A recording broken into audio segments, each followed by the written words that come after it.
अग्न आया हि भीतये गृणानो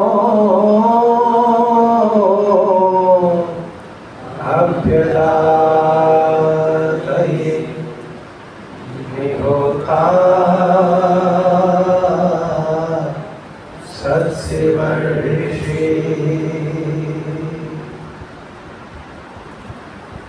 सब मिलकर के कुछ संकीर्तन बोलेंगे भक्ति के भाव से। वैसे तो उसमें कुछ नई लाइनें मैंने जोड़ी थी, कहीं तो होंगी, लेकिन उसकी 4 लाइनें और बाकी कुछ और लाइनें बोलेंगे, लेकिन आनंद से सबकी आवाज आनी चाहिए। ओम ही सारी सृष्टि का आधार है, बोलो ओम ही सारी सृष्टि का आधार है। उसके सामर्थ्य से जग का व्यापार है, उसके सामर्थ्य से जग का व्यापार है। दुख विनाशक व आनंददायक वही, दुख विनाशक व आनंददायक वही।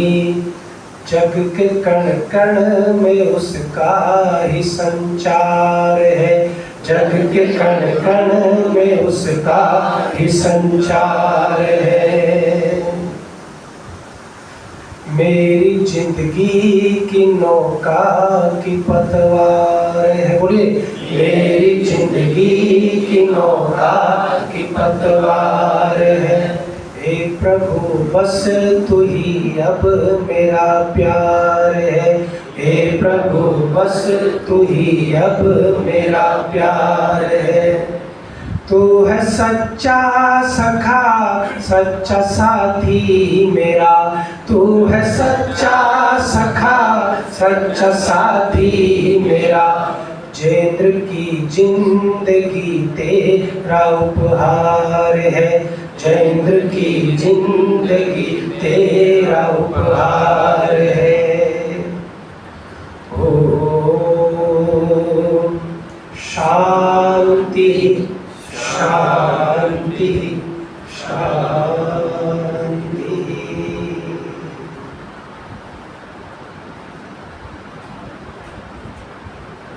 उपस्थित भद्र पुरुषों वंदनीय मातृशक्ति, वाल्मीकि रामायण को आप सुन रहे हैं सिलसिलेवार ढंग से, निरंतरता से। हमारे मीडिया प्रभारी उत्साहवान नौजवान स्वरूप जी इसको रिकॉर्ड भी करते हैं, खुद भी सुनते हैं, दूसरों को सुनने का भी अवसर देते हैं। और मेरी वाल्मीकि रामायण जब सुबह मैं स्वाध्याय के लिए बैठा तो तनी कहाँ रखी हुई थी, तो मुझे पिछले सप्ताह किसी ने कहा कि थोड़ा कठोपनिषद पर भी आप हमें कुछ सुना दीजिए। और कठोपनिषद मेरे हाथ में आ गया, जैसे मैं कोई पुस्तकालय में गया तो मैं सोचा वाल्मीकि रामायण तो सिलसिला चलता ही रहेगा पूरे साल, तो जुलाई में कठोपनिषद पूरी कर लें, क्योंकि उसके बाद दिसंबर तक भागवत का सिलसिला होता रहता है। और जब मैं बाहर जा रहा हूँ तो सारी लिस्ट मैंने मोदी जी को नवंबर तक की सब लिखवा दी, कब कब मैं बाहर जा रहा हूँ। तो कठोपनिषद में मेरा जो शास्त्र को समझने का दृष्टिकोण है ना, वो दयानंद की दृष्टि से समझने का होता है। और जो भी उससे भटकता है वो कुछ ना कुछ गड़बड़ कर जाता है। शास्त्र वही होता है, उसी के नाम पर सब बवंडर दुनिया में चल रहा है। सारे पौराणिक भी वेदों का नाम लेते हैं और आजकल तो झंझट खड़ा हो रहा है। एक निरर्थक बात पर विवाद है कि पुराणों की कथा कौन कहेगा, जो जन्मजात ब्राह्मण है वो कहेगा या कोई और भी कह सकता है। तो हमने कहा कि पुराणों की कथा कहनी क्यों है। पहला प्रश्न तो यह है कि ऐसे क्या रखा है पुराणों में जो आपको उनकी कथा कहनी है, उन पर जो है जूतम पत्रम करना है। सबसे पहले तो इस कथा को ही ईमानदारी से बंद करना चाहिए और कोई भी भागवत का कथाकार उसमें लिखी हुई वास्तविक बातों को जो संस्कृत की हैं उनको पूरी तरह से पढ़ नहीं सकता। वो थोड़ा बहुत संस्कृत बोल के अपनी मनोमर्जी से दाएं बाएं घुमा के निकल जाते हैं। लेकिन कठोपनिषद में जो विषय वस्तु है वो पूरी तरह से आध्यात्मिक विषय वस्तु है और जीवन में महर्षि दयानंद सरस्वती ने कहा कि आत्मिक उन्नति लोग जरूर करना है। आज बच्चे का भी जन्मदिन है, और सज्जन का भी जन्मदिन है, तो इस अवसर पर ये सीखना कि जीवन का उद्देश्य क्या होना चाहिए, किधर जाना चाहिए। देखिए, बहुत ही आपके अंदर क्षमताएं हैं और आप बहुत सारे कामों को करते हुए भी नियंत्रित रह सकते हैं, लेकिन वो कला कैसे आती है? वो कला आती है उसको सीखे थोड़ा सा। उसने वाजस्रवा सर्व वेद समझो तस्य नचिकेता नाम पुत्रास। कहते हैं कि वाजस्रवा नाम का जो ऋषि था उसने सर्वमेध यज्ञ करने का संकल्प कर लिया। सर्वमेध यज्ञ का क्या मतलब होता है? थोड़ा थोड़ा बोल लिया करो, नहीं तो फिर पंखे की हवा ठंडी चल रही है, नींद आई जाएगी, उसमें तो कोई बात है। आंखें खुली और मेरे चेहरे पर टिकी हुई, थोड़ा बीच में बोला करो, जिसे कहते हैं ना रेस्पॉन्स देना, वो भी तो जरूरी है ना। अब तो उसने कहा कि मैं सर्वमेध यज्ञ करूंगा। सर्वमेध यज्ञ का मतलब होता है सर्वस्व दान, जो भी कुछ है उसको दान कर देना। कितने बड़े बड़े लोग हैं दुनिया में जिन्होंने अपना सब कुछ दान कर दिया और आराम से सामान्य अपने खर्चे लायक रखा, उसी में गाड़ी उनकी चल रही है। तो सर्वमेध यज्ञ करने के लिए अब यहाँ पर विद्वानों ने एक अलग दिमाग लगाया। और दिमाग क्या लगाया? उन्होंने कहा कि वाजस्रवा को ऋषि नहीं, वाजस्रवा तो प्राण को कहते हैं। वाजस्रवा प्राण को क्यों कहते हैं? देखिए, वाजस्रवा के दो अर्थ हैं, वाज के दो अर्थ हैं संस्कृत में, निघंटु में। निघंटु जो है ना, निघंटु जो व्याख्या है और निरुक्त व्याख्या, निघंटु जो है वो मूल है कि क्या क्या अर्थ इसके निकलते हैं शब्दों के। तो वाज शब्द के दो अर्थ हैं, अन्न और धन। तो प्राण अर्थ कैसे निकाल लिया? अन्न और धन का। तो प्राण अर्थ निकाल लिया कि अन्नमय कोश से प्राण का संबंध है, तो इसीलिए जो है इसका अर्थ जो है प्राण हो गया साथ। और नचिकेता का अर्थ क्या कर दिया? नचिकेतते विचेष्टता इति नचिकेता, कि जो कोई चेष्टा नहीं करती। देखिए, पहले हमारे यहाँ इच्छा द्वेष प्रयत्न ये आत्मा के चिन्ह माने जाते थे, आत्मा का स्वभाव माना जाता था। अब नए योगी आज जगत में भी उठ रहे हैं जो ऋषि दयानंद से भी अपने आप को ऊपर मानते हैं। उन्होंने कहा कि नहीं, ये स्वभाव होगा तो फिर बदल ही नहीं सकता। ऐसा तो कुछ नहीं है। सामान्य परिभाषा जब होती है तो उसके पीछे भी कोई उद्देश्य होता है। खैर, उधर इतनी गहराई में अभी मैं आपको नहीं ले जा सकता, लेकिन मोटा मोटा मैं आपको समझा रहा हूँ। तो उन्होंने कहा कि नचिकेता का अर्थ जो है वो आत्मा है और आत्मा कोई चेष्टा नहीं करती। आत्मा भी एक प्रकार से निर्णय पे वैसे व्यास के यहाँ से बात चली है, जिसको लोगों ने पकड़ा। खैर, तो फिर कभी बोलेंगे, लेकिन मोटा मोटा क्या अर्थ किया कि भाई वाचस्रवा का अर्थ प्राण है और नचिकेता का अर्थ आत्मा है और यम जो है वो आचार्य है, तो ऐसे ऐसे इसकी व्याख्या हुई। लेकिन आप इसको छोड़िए साहब, उपनिषद जिस रूपक को जिस ढंग में कहती है उसी ढंग में सुनिए, उसी में आपको समझ में भी आएगा, उसी में आनंद भी आएगा और वही ठीक भी है। अब यो खींचतान करके अर्थ निकाले जाते भी हैं कई बार, लेकिन कहते हैं कि वाचस्रवा ने सर्वमेध यज्ञ करने का संकल्प ले लिया, और जब सर्वमेध यज्ञ करने का संकल्प ले लिया तो पहले जो है धन भी किससे गिना जाता था? अन्न से और पशुओं से आपकी महिमा का मंडन होता था, पता चलता था कि आप पैसे वाले हैं, ऐश्वर्य वाले हैं, तो आपके पास पशु ज़्यादा होंगे, गाय ज़्यादा होंगी, आपके पास जो है अन्न के भंडार भरे होंगे, आप जो है गरीबों की सहायता करते होंगे। ये पहचान थी ऐश्वर्यशाली धनवान व्यक्ति की। तो जब सर्वस्व दान करने की बात आई, तो सर्वमेध यज्ञ करने की बात आई, तो कहते हैं तम है कुमारम संतम दक्षिणासु नियमानुष श्रद्धा विवेश सोमन्नत पीतोदका चक्र क्रीणातु दोहा निरंत्रिया आनंदानमते लोकास्थान से गच्छता ददत। तो कहते हैं कि सब दक्षिणा को वाजस्रवा सब पंडितों को विद्वानों को बांट रहा था, दे रहा था, ले जाओ भाई, जिसकी जो इच्छा है वो ले जाओ। और दान देते हुए, दक्षिणा देते हुए क्या कहा?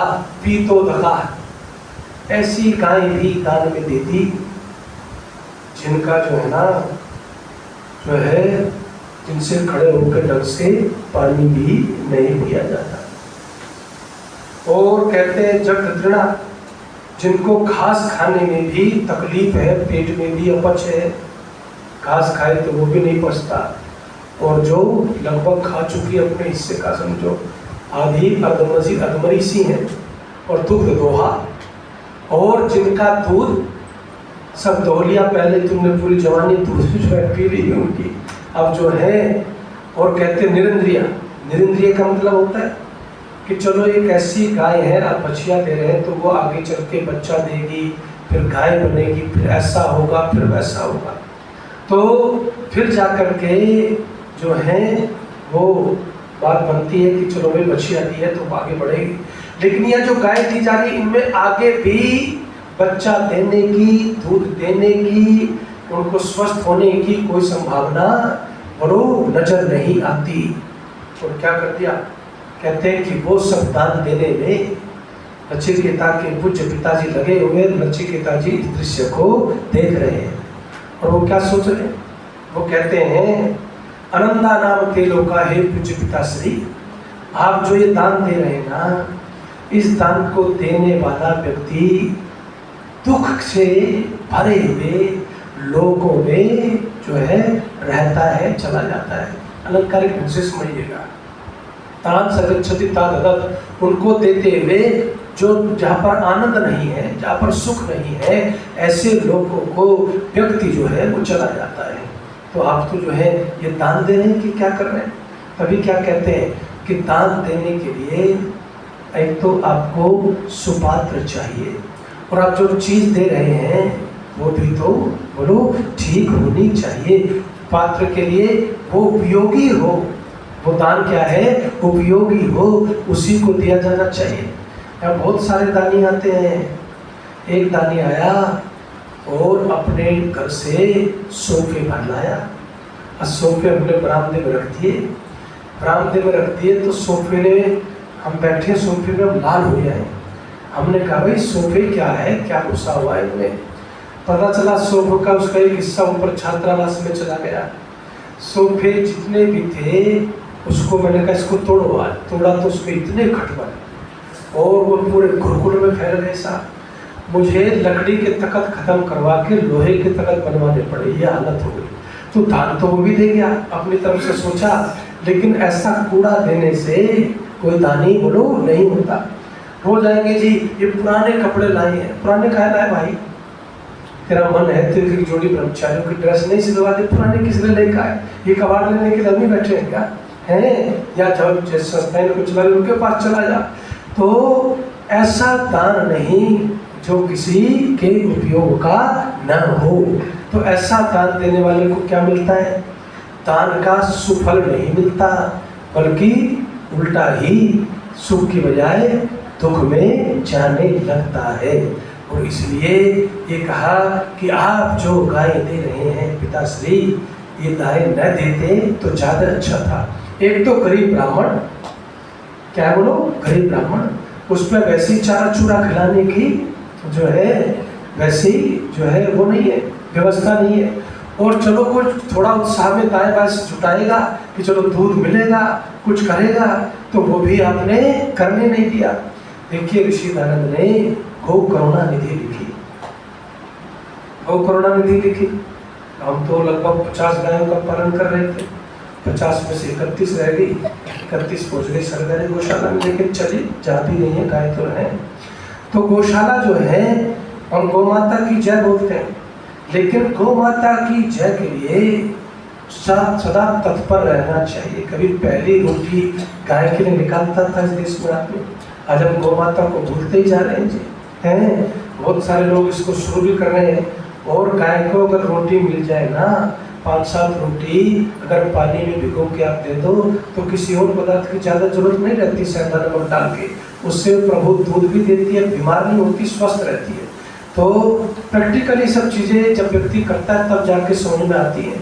ऋषि दयानंद ने कभी परमात्मा को ये नहीं कहा कि परमात्मा तुम ऐसे हो वैसे हो, तुम सुनते नहीं, फलाना नहीं। लेकिन जब गाय को देखा ना तो क्या कहा, गाय को देखा पीड़ा में तो कहा भगवान इन गौ माता की पुकार तुम भी नहीं सुनते। पहली बार उड़ाना दिया जिंदगी में, ये होती है गाय। तो गाय से ईश्वर होता रहा हमारा। और ऋषि दयानंद ने क्या लिखा, मांस खाने वाले का हाथ का पानी भी नहीं पीना चाहिए। ये गौ करुणा निधि में लिखा ऋषि दयानंद ने। तो गौ पालन करो। तो गौ पालन जब स्वस्थ गाय होंगी तभी विद्वानों को, ब्राह्मणों को, आचार्यों को देने का बोलो उसमें फायदा है। तो फिर कहते हैं आपको तो सब उल्टा पुल्टा कर रहे हो। जब ये बात कही कि सब उल्टा पुल्टा कर रहे हो, स उवाच पितरम कि पिताजी ने अनसुनी सी बात कर दी, तो उसने पिता से एक बात कही, जब सर्ववेद यज्ञ कर रहे हो, सब कुछ दे दिया, बात को पकड़ना, सर्ववेद यज्ञ कर रहे हो, सब कुछ दे दिया, तो देने के बाद क्या किया, तब कसबी माँ दास्यसी थी, मुझे किसको दोगे, हैं, मुझे किसको दोगे। तो व्यक्ति जो है ना पुत्र मोह में जो है वो बहुत बड़ा अंधा होता है। ऐसा पुत्र मोह में बड़ा अंधा होता है, पुत्र के सामने उसको कुछ भी दिखाई नहीं पड़ता। धृतराष्ट्र का उदाहरण तो धरती पर सबसे बड़ा उदाहरण है। ऐसे कितने आपको उदाहरण मिलेंगे। तो पुत्र को किसको, लेकिन जब उसने यही बात है द्वितीयम तृतीयम स होवाच कि 2 बार 3 बार जब ये बात कही कि पिताजी ये लूली लंगड़ी गाय तो दे दी, सब दे दिया, मुझे किसको दोगे, तो पिता भड़क गए। तो भड़क करके क्या बोले, मृत्यवे त्वा ददामि, तुझे बहुत शौक चढ़ रहा है ना भागने का, तो जा मैं तुझे मृत्यु को देता हूँ। किसको देता हूँ, मृत्यु को देता हूँ। मृत्यवे त्वा ददामि। अब इसके बहुत सारे पक्ष विपक्ष हैं जो आपको धीरे धीरे समझ में आते जाएंगे जब कथा आगे चलेगी। कहा कि मैं तुझे मृत्यु के पास देता हूँ। अब कुछ चीज़ें पंडितों ने इतनी भयंकर चलाई थी इसमें, जैसे कि यजुर्वेद में है यमाय त्रयोदशी, तो उन्होंने कहा 13वीं करो। यम जो है वो मृत्यु का देवता है, तो उसके लिए वेद में लिखा है 13वीं करो। तो उछता नहीं, पता नहीं किस संदर्भ में लिखा, क्या लिखा, क्यों लिखा, कुछ नहीं आता पता, लेकिन चला नहीं परंपरा। लेकिन परंपरा क्या थी, ऋषि दयानंद ने संस्कार विधि में लिखा कि आप अपने माता पिता की याद में जितना चाहो जैसा चाहो दान कर सकते हो, यज्ञ कर सकते, वो आपकी इच्छा है। लेकिन दाह संस्कार करने के बाद और शांति यज्ञ करने के बाद धार्मिक दृष्टि से आपका उनके प्रति कोई कर्तव्य शेष बड़ो नहीं रहता। लोग बाग लट्ठम लट्ठा है, कितना भयंकर इस समय तेल भी पर खर्च होता है। लोग पंचायतें करते हैं इसको बंद करो, ये क्या बेवकूफ़पना है। हमारे गुरु जी है ना स्वामी विवेकानंद जी, सन्यासी हैं, योगी पुरुष हैं। तो मैं गया था, अभी स्नातक सम्मेलन था, तो मैंने एक कविता सुनाई संस्कृतम जीवनम, वो आपने भी थोड़ी बहुत कभी सुनी है, संस्कृतम में प्रियम संस्कृतम ते प्रियम। गुरु तो प्रसन्न हो ही जाता है। तो फिर नियम बना दिया कि जो भी स्नातक सम्मेलन की गतिविधियां होंगी सब संस्कृत में ही होगी। जो लिखा जाएगा संस्कृत में, बोला जाएगा संस्कृत में, गाया जाएगा संस्कृत में। कभी उन्होंने आज तक मृतक भोज में भोजन नहीं किया। सन्यासी हैं, यज्ञ कराने भी जाते हैं लेकिन भोजन नहीं करते। कहते ये परंपरा ही गलत है। उधर आदमी रो रहा है, परिजन सिसक रहे हैं और तुम कहते हो भोजन करो। मैं ऐसा भोजन बोलो नहीं करता जिसकी भावनाओं में भी कोई शुद्धता बोलो है ही नहीं। जो गलत परंपरा है उसको बढ़ावा नहीं देता। तो हमें, हमारे जैसे लोग रोज ही फंसे रहते हैं ऐसी जगह, कितने भी हाथ जोड़ो बात बनती नहीं। तो अब तो वो कहते हैं कि भाई किसको देते हो तुझे?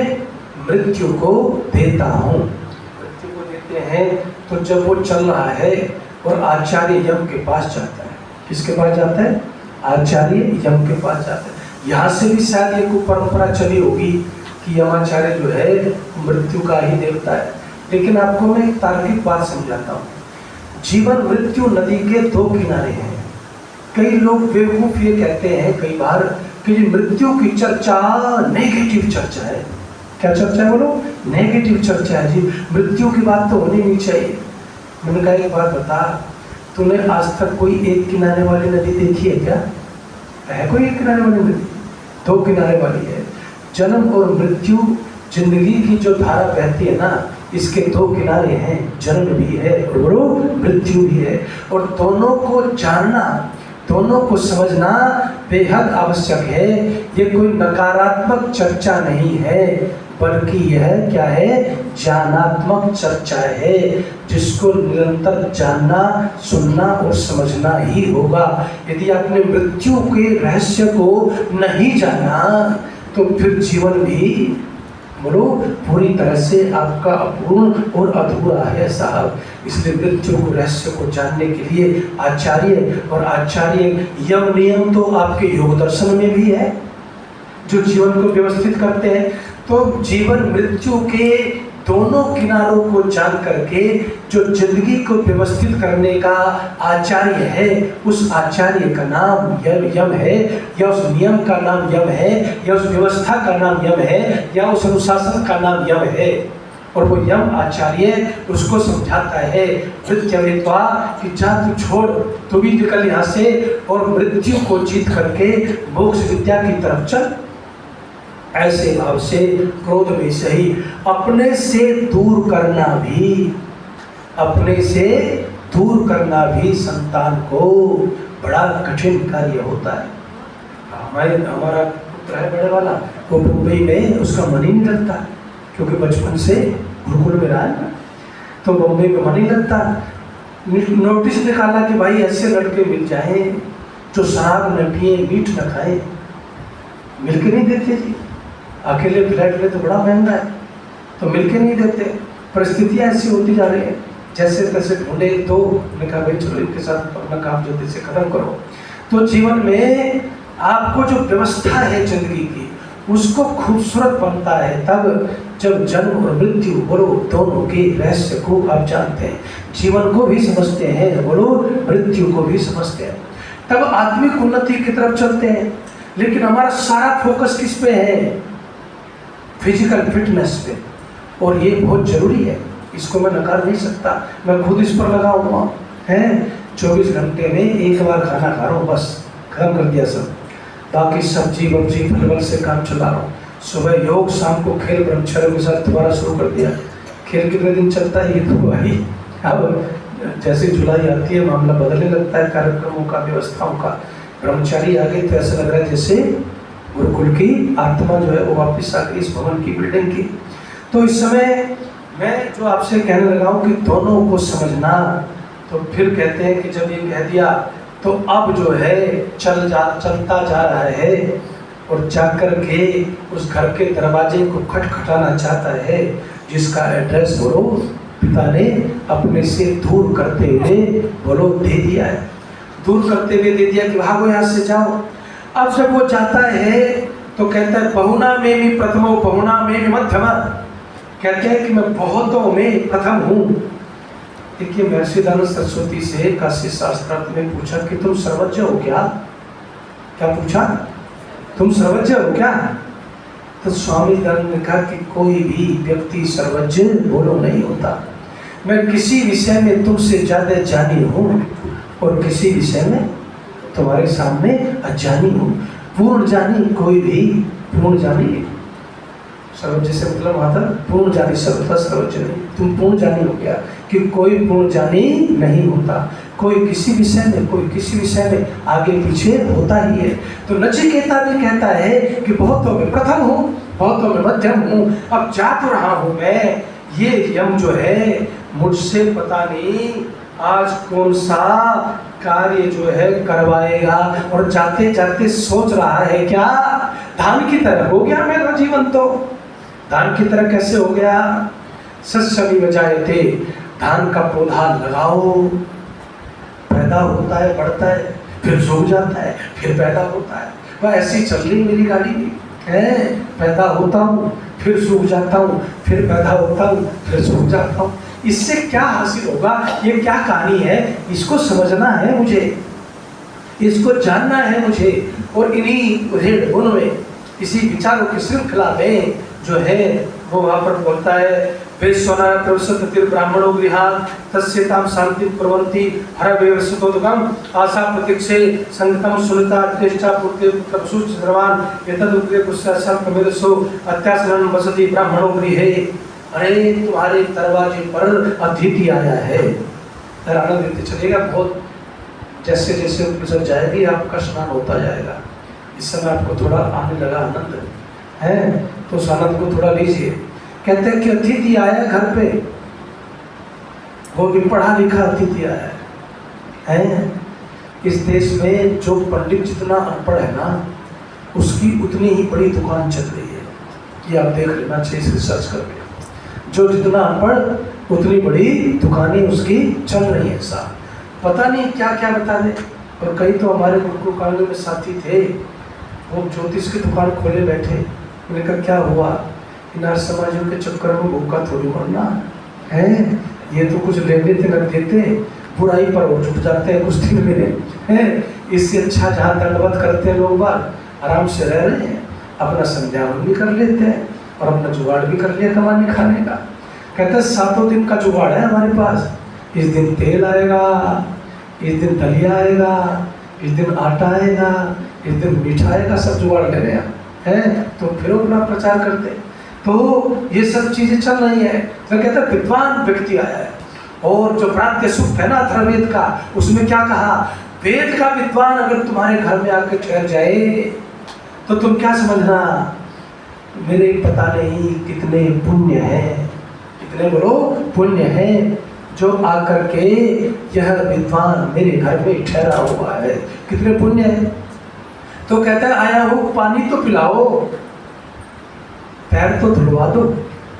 जब कोरोना चला सौरभ जी तो क्या चला है जी, बाहर से हाथ धुल के आना, अजी सैनिटाइज होके आना, पैर धुल के आना। और जब ऋषि कहते थे अर्घ दे दो, पाद्य दे दो, पाद्य का मतलब समझते हो ना, पैर धोने के लिए पानी दे दो। अतिथि को जो भी आया है पहले पैर धुलेगा फिर अंदर आएगा। पहले तो उसमें कटौती की, पैर धोने के लिए जल देने कौन जाए जी। फिर गांव वालों ने सोचा कि चलो हैंडपंप गेट पे लगा दो जी। हैंडपंप गेट पे लगे आदमी आता था, मैंने देखा, अपने घर में देखा, हमारे पिताजी खेत से ही कहीं से पहले हैंडपंप पे जाते, हाथ पैर धुलते, तब घर में प्रवेश करते। जो भी आता उसका ही नियम था। फिर वो हैंडपंपों में पानी नहीं था, बेचारे वो चलते कहाँ से, दूसरे सिस्टम खड़े हो गए। तो मैं उड़ीसा में लेकिन गया, उड़ीसा में गया तो जब तक अंदर जो नहीं घुसने दिया, जब तक उन्होंने पैरों पर पानी नहीं डाल दिया। हमें थोड़ा संकोच होता है, पाखंडी जो है ना, साधु टाइप के लोग नहीं है। हमने कहा यार पैर में धुलो मत, हमें दे दो, खुद धुल लेंगे अपने। बात तुम्हारी ठीक है, परंपरा तुम्हारी ठीक है, लेकिन तुम ना धुलो। बोले ना जी ना, धुलेंगे हम ही। हमने कहा अच्छा तुम से तार दे, झंझट खत्म कर। तो अर्घ देना चाहिए, और अर्घ दें तो फिर दूसरा स्वागत कैसे होता है? कहता है कि जो व्यक्ति अतिथि का स्वागत करता है, आजकल सबसे ज्यादा दुर्गति किसकी है? जरा ईमानदारी से बताना। अतिथि की है। किसी के घर जाकर देख लो, फोन कर देते तो बोलो तो सही, बेइज्जती करके मानता है, तुमसे कुछ कर लो। फोन कर देते तो और अच्छा रहता। भाई क्या अच्छा रहता? घर पे बैठे ठाली आगे मिल गया तो एक जी बड़ा खुश हो गया, आप आ गए ना, पर फिर भी सुनाएगा जरूर, फोन कर देते तो अच्छा रहता। तो समस्या ये है कि जमाचार्य के यहाँ भी ऐसा ही हो गया। न तो कोई जो है 3 प्रकार से देखिए होता है, 3 प्रकार से स्वागत होता है अतिथि का। उसको पाद्य दिया जाता है और उसको आसन दिया जाता है। विवाह संस्कार में भी देखते हैं ना कि जब विवाह संस्कार होता है स्वागत पहले 3 चीजों से होता है। उसको आसन दिया जाता है, उचित आसन। अगर जो व्यक्ति आया है उसको उचित आसन देना। हमारे यहाँ पर मैंने तो भाई इसलिए मैंने उस परंपरा का निर्वाह किया। आपने कभी नहीं देखा होगा मुझे, हालांकि मैंने अपने जीवन में बहुत रुपया इकट्ठा किया, और अभी भी 5 करोड़ का प्रोजेक्ट गंगा के किनारे बन रहा है। 2.5 करोड़ तो लगी गई जमीन खरीदने में, और 2.5 करोड़ और लगने वाले हैं। लेकिन मैं कभी नहीं जाता। अपने गुरुजी से मैंने सीखा, काम करो, भगवान आएगा, किसी का हाथ आएगा, हो जाएगा। तो कभी नहीं जाता मैं वैसे इकट्ठा करने के लिए है। लेकिन जो है अगर आप कार्य करते हैं तो लोगों का हाथ जरूर आता है। हालांकि हम स्वामी जी की तरह तपस्वी नहीं, अपने व्यवहार से जीवन चलाते हैं, एफर्ट्स करते हैं, प्रयास करते हैं, लेकिन वैसे मारामारी की दुनिया में मैं नहीं दौड़ता। अब क्या कहते हैं कि फिर क्या होता है कि अब वो कहते हैं कि आसन दिया जाए, उचित आसन दिया जाए। तो मैं स्वामी जी की बात बता रहा था कि वहाँ पर केंद्रीय मंत्री जाता है ना, वो प्रतीक्षा करता है, लेकिन सन्यासी जाएगा, विद्वान आदमी जाएगा। स्वामी जी खुद अपनी चौकी से भी, सन्यासी अगर कोई होता है उसी स्तर का, तो नीचे बैठ के बात करते हैं। और विद्वान कोई आता है उसका बहुत सम्मान होता है। नेता आ गए, प्रतीक्षा करो, समय पे मिल जाएगी जब स्वामी जी की इच्छा हो। 2 घंटे भी लोग बैठ जाते हैं। और हमारे DM आए थे तो चटाई पे बैठा, स्वामी ने बैठो चटाई में, आराम से रहो। तो उचित आसन कहते हैं देना चाहिए। तो उचित आसन, लेकिन आप लोग मत कर देना, योगी नहीं है। DM आ जाए तो अच्छे स्वागत करना, जैसे हम करते हैं यहाँ पर हैं। हम भी योगी नहीं, कोई अधिकारी आते तो अच्छे स्वागत करते हैं, उनका भी महत्व दुनियादारी। खैर, अब जो मैं आपको चल रहा था कि तीसरा है मधुपर्क। मधुपर्क सिंबॉलिक है कि आपको कुछ ना कुछ खाने के लिए बोलो देना चाहिए। और जो व्यक्ति अतिथियों का स्वागत करता है, विद्वानों का स्वागत करता है, प्राप्त सुख में भी क्या कहता है, आहा, उसके घर में सुख समृद्धि में ऐश्वर्य बढ़ता है। लेकिन वहां तो कुछ नहीं हुआ, कुछ नहीं हुआ। तो फिर क्या हुआ ये जानना है तो अगले सप्ताह आप उपस्थित हो जाना। इन्हीं शब्दों के साथ समय की मर्यादा का ध्यान रखते हुए वाणी को विराम। ओम शांति शांति शांति।